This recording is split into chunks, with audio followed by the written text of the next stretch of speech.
Take out the Ascension Group. Nazis, scientists, co-opted by the Russians after the war. She needed their knowledge. What they'd learned. Operation 40 had planted a double agent working with the Ascension Group. Echo Glory Weaver.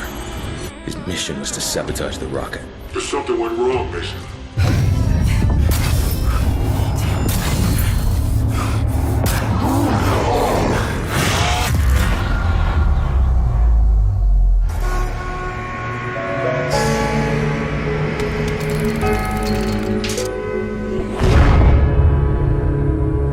What's going on, everybody? This is dkdynamite, and although Aether is over, it doesn't mean that they can't still tell a side story set within the Aether universe to ensure that they not only go in a new direction while keeping fans interested with familiar gameplay features, but it also ensures that they could fill in gaps, similar to how the campaign is going to be doing that within Black Ops Cold War. I think Treyarch knows that although Aether is over from the main character's perspective, there's still quite a bit of story left to tell in terms of the Aether universe itself. Now, Treyarch didn't have to give us anything zombies related during the multiplayer reveal yesterday, but they still ended up surprising us anyway. That is classic Treyarch, of course. When we were all watching the multiplayer trailer for the first time on stream, we didn't get to see the zombie tease at the very end of the trailer. It was only until Call of Duty re-uploaded the trailer on their channel, which is when everybody discovered the zombies tease at the very end. And I was mind blown. Thank you so much for all the support on the actual stream yesterday. It was a ton of fun reacting with all you guys, but I didn't want to rush out my zombies video straight away like most other people did. I wanted to really absorb everything and break it down properly without rushing the video out whatsoever. And in today's video, not only are we going to break everything down, but I have some exclusive details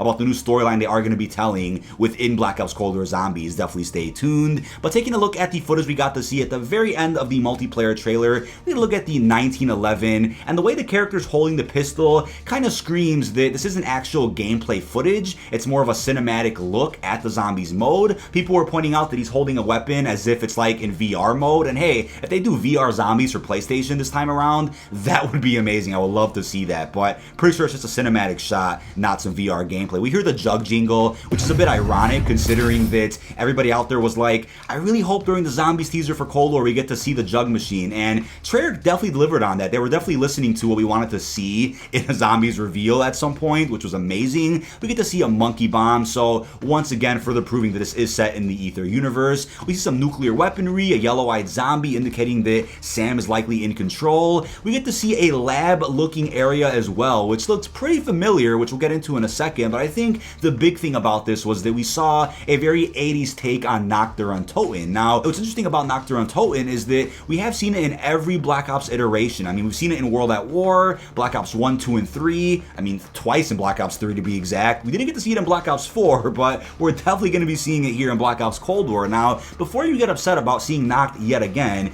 you have to remember that they're definitely not going to just do a Nocturne Toten remake with a couple of new areas. It's definitely not that, but Noct is in here for a reason, just to establish this will be some type of prequel story set in the Aether universe. And it's kind of ironic how you hear the Juggernaut jingle in the actual teaser when the character is near Noct, and in Revelations, Juggernaut as a machine is in the Nocturne Toten area. So a bit of irony there. Maybe Nocturne Toten will be the spawn area of the new zombies map we see. Jug may be around somewhere, but I'm sure he won't spawn in too close to Jug, but who actually knows? Definitely a possibility there. Now, the actual stairs that the character was walking on is obviously very easy to tie into the stairs we have in Noct, a little bit past the main mystery box, going up the stairs where the Wonder Fizz would be in Chronicles Noct. Also notice how there's a wire on the stairs, sort of indicating that we may be powering something near the Noct area, and in the Revelations Noct, there is a wire on the stairs as well, but it's not there in Chronicles Noct or even the original from back in the day. Here's something fascinating I was told by the same insiders that reported extremely accurate information for Black Ops 4, Modern Warfare, Warzone, and even Cold War. I was told that the story has to deal with investigations into the experiments that went on with Element 115. So based on the footage we saw in the teaser, presumably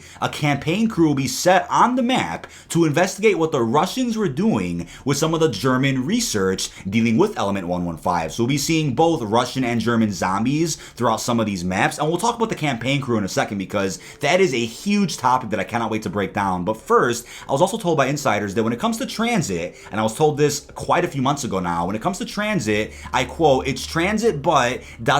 you'll see what I mean." Which to me, when I read that, I'm like, all right, that probably means that the transit remake is much different than we thought, and several other insiders have said the exact same thing. The transit remake is quite different from the original, not just a one-to-one remaster of what we knew from Black Ops 2. So what I think that means is the bus will probably take us to some significantly different locations. One of them may be this Noct area, Noct may be the spawn area, who knows, but I think the new lab we saw in the teaser might be one of those new areas we see. And what are the odds that as I'm recording this video, the GOAT himself, Tom Henderson, went ahead and tweeted his thoughts on Black Ops Cold War Zombies. So according to what he heard, Noct is reused by the Russians for their nuclear program. Zombie Nazis escape and infect the site. There's Russian and Nazi zombies, new crew, old weapons from World War II still remain on the site, and you start with a torch until you turn the power on. So almost verbatim what I was saying, which is absolutely hilarious, but again solidifies that the information we've been hearing is 100% accurate. Now I'll also put an image on screen of the commentary file that I recorded last night, just so you guys don't think that I somehow got this information from Tom and I'm claiming it as my own. I literally recorded this video many hours before Tom's tweet came out, and Tom didn't specify what's going on with transit, but I can almost guarantee you the map isn't just a Noct remake. It's going to be incorporated into some type of transit remake in some way, shape, or form. Now I'm sure there could be similar feeling areas in the transit remake, such as the lab, where in spirit you know that it's supposed to be a new version of the lab, but it's still quite a bit different looking, so that's definitely a possibility. Now Noah J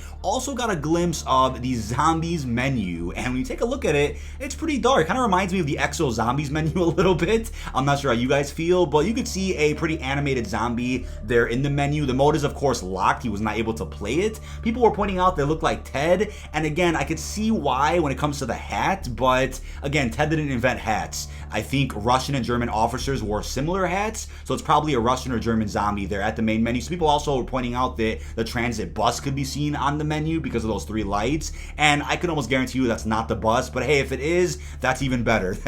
That would be cool, but I would say when it comes to the menu itself, we're not going to learn very much about zombies just from that alone. Now when it comes to the campaign connection, this is what I find huge. So you could see a very clear shot of Weaver, yes, a classic Black Ops 1 campaign character who didn't get much story after Black Ops 1, really. We didn't really get to see him in Black Ops 2, very little mention of him in Declassified, and we got to see him in Blackout, which means we have a nice new character model, as you could see in the beautiful thumbnail of this video. But besides that, Weaver's story was never essentially finished, at least in my opinion. What's ironic is that Gun of Truth made a Kowloon custom zombies map featuring a campaign crew, and guess what? We have Weaver in that campaign crew along with Dr. Clark. Now, in the actual teaser, we do get a glimpse of even Dr. Steiner. Without a doubt, the campaign crew having a role on the zombies map is going to be huge, and I think what this really is it's solidifying the fact that campaign and zombies have always been connected, at least in the Aether universe, but that wasn't really fleshed out to the fullest, at least not until now. But it's always kind of been a connection that was there in the background via ciphers and radios, but now we're going to see that really get fleshed out, which I'm more than excited about, because not only is it finishing Weaver's arc a little bit, expanding on Steiner, but it's also going to be dealing with the connection that many people probably didn't even know existed in the first place. Now there's also a shot of a mysterious looking woman. People were saying, what if it's Samantha when she's older? That would be pretty fucking cool. And somebody also said, what if it's Dempsey's daughter? So I think that would be interesting, unless it's a new character overall. I really wouldn't mind. But again, there are a lot of possibilities with the gaps they could fill in here with the Aether universe. And that's why I was always saying, when Tag came out, I was like, look, Aether may be over for our main crews, whether that includes Victus or not. Maybe Victus will return at some point in the future. I'm sure they will, because they deserve closure. But regardless of Ultimus and Primus returning, there is a lot of story you could dive into, a lot of mysteries that still haven't been unfolded yet, and I'm sure Group 601 could be one of those mysteries they deal with at some point in the future. I mean, there's a lot of things that were kind of loose ends that I'm sure Craig was like, let's not rush an explanation with Tag, let's deal with that later. So that's exciting to know, and overall I think this is definitely a prequel story to some of the main events of Aether, not a kind of spin-off or continuation after Tag, but again, I could be proven wrong in the future. Now, people out there were also concerned that they were getting World War II vibes, a bit of a feeling of the Final Reich atmosphere with the teaser that we saw because of how dark it was, how serious it looked. And look, the thing with Final Reich, and I have no issue with with the horror element that they were dealing with in that map. I just think that the jump scare zombies were pissing people off a little bit too much. They were nerfed, but I could see why people got frustrated with how annoying they were. I get that, but I have no issue going back to a scary element with zombies, and Treyarch hasn't done that in a long time. Sledgehammer tried it with World War II zombies, but it didn't really flesh out properly because of a lack of budget and a development team. Treyarch has all of that this time around, so I have no doubt that they could bring scary zombies to light. I think they could definitely do what World War II Zombies was trying to do, but a lot better. Now, we also got a glimpse of a dead hazmat zombie lying there in the background, and I can confirm that on the Dead Ops Arcade 3 loading screen, a hazmat zombie is there, along with a bunch of other zombie enemy types, including the Blightfather. So it doesn't mean Chaos is returning, but Dead Ops Arcade usually features a variety of different zombie types on the actual map, and the hazmat zombie is definitely one of them. So he'll be playing a role in whatever map that it is that we saw in the teaser itself. But as the Mad Lad himself pointed out over on Twitter, the multiplayer map Satellite is set in Angola, the same location as Buried's town, and features multiple bull skulls that was actually featured as Buried's icon in the Black Ops 2 Zombies menu. Now, the entirety of Buried, of course, exists in Black Ops, so I think bringing that over to Black Ops Cold War won't be that hard, and we've talked about that many times before, but it could also be a coincidence, right? We have a desert area, bull skulls everywhere, that's to be expected, but what are the odds that Buried's town is kind of right below that? So I think in time, we will definitely see Dire and Buried's remakes, probably later on in the DLC season. Considering that DLC will be free for all modes this year, remakes are to be even more expected than before. Looking at how Modern Warfare's model was handled, right, with a bunch of free content, a lot of the content was, of course, recycled content and a bunch of remakes, a lot of remakes that were even in Modern Warfare Remastered just a couple of years ago. So without a doubt, we'll at least see the 3 Victus remakes come into the limelight within Black Ops Cold War Zombies. Now, when it comes to the other map that'll probably be on disc for Black Ops Cold War, I was hearing a lot about a Celebrity Vietnam map. Not sure if that'll happen at launch or not, but I'm sure it will. It's not a Treyarch Zombies game without a celebrity map of some sort, whether it's at launch or throughout the DLC season. Also a bit of a funny meme, so you guys can have a good laugh here. Pointed out by the lad Eric Maynard, will the cycle continue? Black Ops 1 has knocked, YouTubers think is good, yes. Black Ops 2, half of the knock layout, and guess what? YouTubers liked half of the zombies maps in Black Ops 2. Black Ops 3 features Nocturne and Toten twice, right? In Revelations and in Chronicles, and YouTubers liked Black Ops 3 twice. We had 2 years of content for Black Ops 3. Year 1 of the season pass, year 2 of Zombies Chronicles, right? Black Ops 4 doesn't have knocked, and YouTubers didn't think it was good. So looking at Black Ops Cold War, YouTubers should think that this game is good, which means in turn, the community energy should be a lot more positive if their favorite YouTubers do praise the game quite a bit. So we'll just have to wait and see. But that is about it. This has been DK Dynamite. I'm glad that the mystery surrounding the Victus remakes is finally coming to a close. Over the past year or so, I've been very fortunate enough to learn and report very accurate information about Black Ops 4, Black Ops Cold War, and the same people that supplied me with this accurate information were, of course, saying, as I told you guys, that the Victus remakes were supposed to be launching in Black Ops 4, but unfortunately got moved into Black Ops Cold War, which means Treyarch has found a new purpose for the 3 remaining maps that have yet to be remade, and I cannot wait to see what they end up doing with those. But really hope you've enjoyed, and peace out, everyone.